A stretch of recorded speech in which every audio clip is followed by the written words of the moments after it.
I'm not asking you to make a specific comment on any bank, but recently, because you talked about NIMs, this was the big talk in the markets, and one particular very large private bank got punished quite severely by banking analysts in the stock market. There were concerns. Was it an overreaction?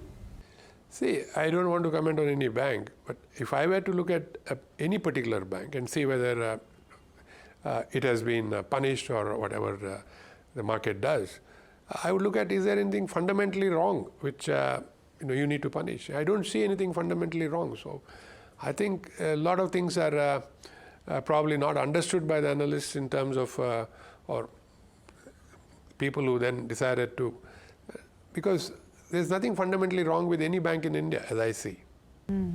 I want to speak a bit about a lot of RBI action recently going on for the last few months. It started with a curtailment of smaller loan takers, small ticket loans. You saw that pan out. Then there was action on AIF investments for banks, and very recently an action on a fintech player, which some in the industry are saying is a punch in the gut for the fintech space. Do you think the RBI is coming down heavy?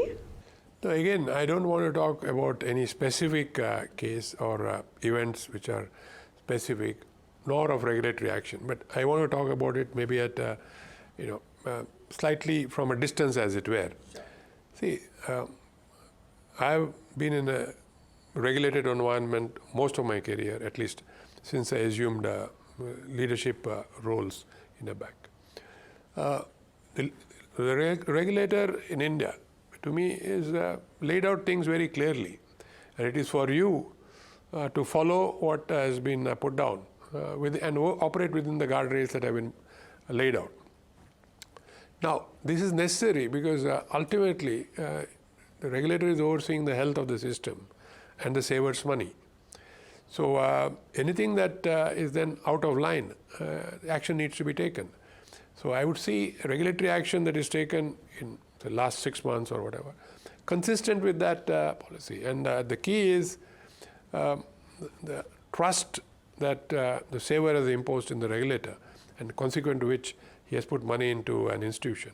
That trust has to be looked after.